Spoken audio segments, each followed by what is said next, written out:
there was really a lot to like if you're an investor. Operating income, it just blew past estimates. Cloud met expectations in a pretty competitive environment. And we got some more clarity when it comes to AI. What's the number one thing you think investors should take away from this report?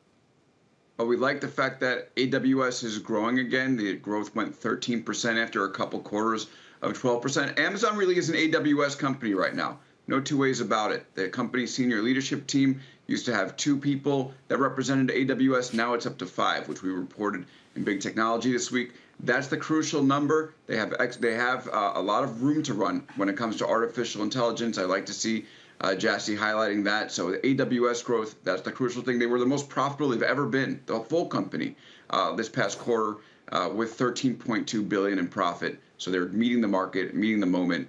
Pretty good news on the Amazon front. All right, let's switch to Meta. Again, shares up double digits right now. So this is the last quarter of that so-called year of efficiency. It's really been a big success. The stock's doubled over the last year.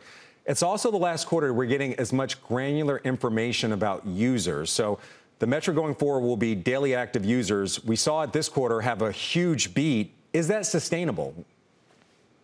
I don't think it's sustainable, the user growth. And that's, I mean, why else would you stop reporting the number? If you thought you'd be able to grow at this clip, then you would keep reporting it. It's positive news for investors. Now they're going to report ad impressions and the average CPM per region. Like, you know, that to me shows that you're just not confident you can continue to grow users the way that you have. That being said, you know, they still have more than 3 billion, and they're going to report monthly family. So the amount of users you're going to have across the apps. But it does seem to me that user growth for Facebook in particular has just reached saturation point, and it's not going to be able to grow the same way it has, and that's why we're seeing this shift. I got to be honest, it's lasted longer than I thought it would. I thought it was going to go the way of Friendster. I thought it was just kind of over, but it just seems to keep sticking around.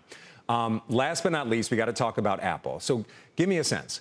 What did you make of the report? And then also, are we maybe overblowing the China concerns? There is increasing competition from Huawei. Are we just making too much of that? And do you think that Apple has another cycle where they put out a new iPhone and then sales reaccelerate?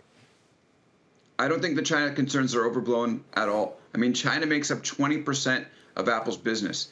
And to see that sales went down 13%, which was worse than expected, to see growing domestic competition with Huawei, as you mentioned, right? If they can't continue to sustain the growth in China, you know, that could potentially harm the company's ability to grow overall, right? It was the one region that didn't grow, and they just barely were able to grow for the first time in 4 quarters off of easier comps. When you heard the guidance, right, you know that a lot of the iPhone sales actually moved to the next quarter. So you're going to see them potentially shrink again. So you're going to have contracting revenue 5 out of 6 quarters for Apple. It's not a great story to tell to Wall Street. Well, here's what might be a good story. We actually have a camera at the Apple Store Manhattan. There's some people out there.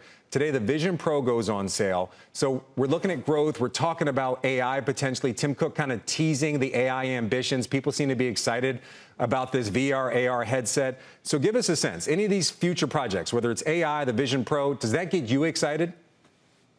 Yeah, there's been so much hype around the Vision Pro this week. I think we have to keep our expectations in line with reality right now. And that is that this is going to be a tangential, you know, at best, part of the business for the coming years. Morgan Stanley says, you know, maybe $4 billion in revenue by 2027, right? They just did 100-something billion on the quarter. It's a tiny percent of the revenue. It's going to maybe take a decade or longer for this to pay off, the Vision Pro. Now, you heard Cook say AI for the first time, talking about how they might have something big coming later this year. The way that we're going to interact with devices, there's going to be more AI. You saw that with Amazon, right? That they're going to want you to interact with the website with AI. So Apple does need to play here. Absolutely. And I'm excited to see what they have on the AI front.